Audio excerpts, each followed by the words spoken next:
नमस्कार, मैं शिवानी। नॉनस्टॉप 30 खबरों में आपका स्वागत है। चलिए जानते हैं देश और विदेश से जुड़ी खबरें।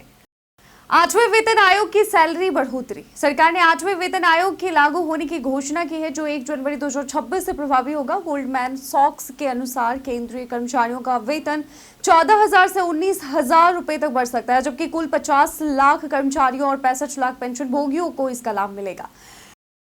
वेटिंग टिकट कंफर्म होने की संभावना। वेटिंग टिकट के कंफर्म होने की संभावना 21% यात्रियों के कैंसिलेशन और 4 से 5% यात्रियों के सफर न करने से बढ़ती है। एक स्लीपर कोच में लगभग 18 सीटें खाली हो सकती हैं। त्योहार के दौरान यह संभावना घट सकती है, जबकि कम व्यस्त रूट पर यह ज्यादा हो सकती है। एटीएम से नकदी निकालना महंगा। भारतीय रिजर्व बैंक ने 1 मई 2025 से एटीएम इंटरचेंज फीस बढ़ाने का फैसला किया है। होम बैंक के बाहर एटीएम से पैसे निकालने पर 19 रुपए और बैलेंस चेक करने पर 7 रुपए का शुल्क लगेगा, और यह चार्ज तभी लगेगा जब फ्री ट्रांजैक्शन लिमिट पूरी हो जाएगी। अपोलो अस्पताल को सुप्रीम कोर्ट की चेतावनी। सुप्रीम कोर्ट ने इंद्रप्रस्थ अपोलो अस्पताल को मुफ्त इलाज नहीं देने पर कड़ी चेतावनी दी है। कोर्ट ने कहा कि अगर अस्पताल गरीबों को मुफ्त इलाज नहीं प्रदान करता तो इसे एम्स के अधिकार में दे दिया जाएगा। दिल्ली सरकार को भी फटकार लगाई। सवाल किया गया कि क्या कार्रवाई की गई है। बांग्लादेश की चीन यात्रा का संदेश। बांग्लादेश के मुख्य सलाहकार मोहम्मद यूनुस अपनी पहली राजकीय यात्रा पर चीन जा रहे हैं, जिससे बांग्लादेश एक संदेश देना चाहता है। इस दौरान वे शी जिनपिंग से मुलाकात करेंगे और कई समझौतों पर चर्चा हो सकती है, जो कि बांग्लादेश भारत से भी द्विपक्षीय बातचीत की उम्मीद कर रहा है। भारत की सामाजिक सुरक्षा में बढ़त। भारत का सामाजिक सुरक्षा कवरेज अब 48.8% हो गया है, जो ILO मानकों के अनुरूप है। सरकार ने सामाजिक सुरक्षा योजनाओं के आंकड़े एकत्रित करने के लिए पहल शुरू की है, ताकि विदेश में काम करने वाले भारतीयों के भविष्य निधि को लेकर विकसित देशों की दलीलें कमजोर पड़ सके।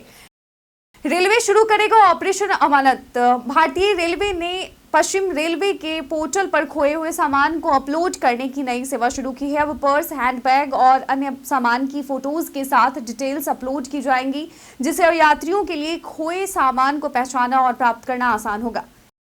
आधार वोटर आईडी लिंक अनिवार्य। चुनाव आयोग और गृह मंत्रालय ने फैसला लिया है कि आधार कार्ड और वोटर आईडी को लिंक किया जाएगा। यदि कोई व्यक्ति आधार नंबर देने से इनकार करता है तो उसे निर्वाचन पंजीकरण अधिकारी के सामने कारण बताना होगा, और यह प्रस्ताव आगामी फॉर्म 6B में बदलाव करेगा। गोल्ड मोनेटाइजेशन स्कीम बंद। केंद्र सरकार ने गोल्ड मोनेटाइजेशन स्कीम को 26 मार्च 2025 से बंद करने का ऐलान किया। हालांकि short term gold deposit scheme जारी रहेगी। मीडियम और लॉन्ग टर्म स्कीम में नए डिपॉजिट नहीं लिए जाएंगे, लेकिन पुराने डिपॉजिट पर ब्याज जारी रहेगा। भारत की स्वदेशी MRI मशीन। भारत ने अपनी पहली स्वदेशी मैग्नेटिक रेजोनेंस इमेजिंग मशीन विकसित की है, जिसे दिल्ली के एम्स में अक्टूबर से क्लिनिकल ट्रायल के लिए लगाया जाएगा। इस मशीन से MRI की लागत आधी होने की उम्मीद है, जो स्वास्थ्य सेवाओं को सस्ता और सुलभ बनाएगा।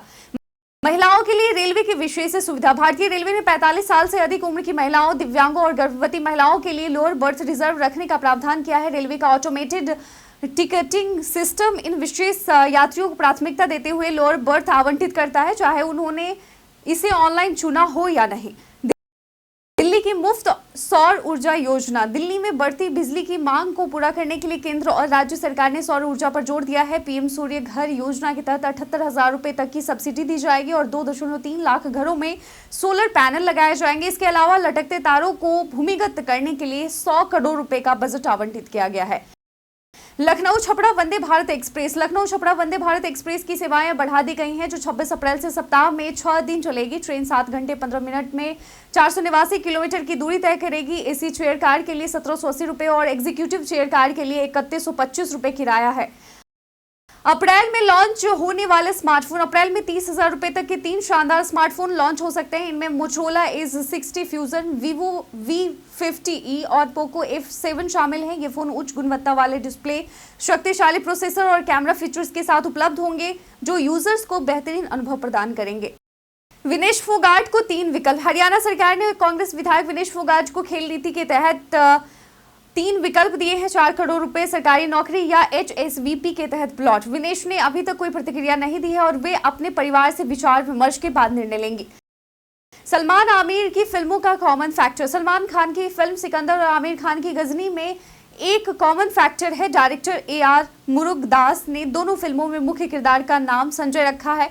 गजनी में आमिर का नाम संजय सिंघानिया था और वहीं सिकंदर में सलमान का नाम संजय राजकोट है, जो उम्मीद जताई जा रही है कि फिल्म को सुपरहिट बना सकता है।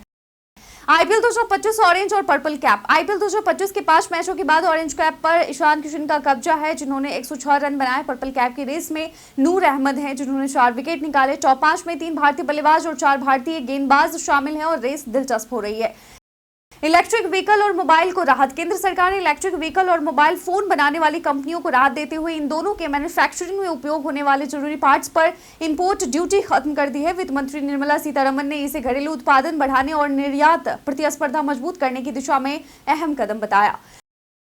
जोमेटो और स्विगी में उतार चढ़ाव। जोमेटो और स्विगी के शेयर पिछले 52 हफ्तों में 40% तक गिर चुके हैं। हालांकि ब्रोकरेज हाउसेज ने इन शेयरों को खरीदे, रेटिंग दी है और जोमेटो के लिए 280 रुपए और स्विगी के लिए 500 रुपए का टारगेट रखा है। इन कंपनियों का निचले शहरों में विस्तार सकारात्मक संकेत दे रहा है।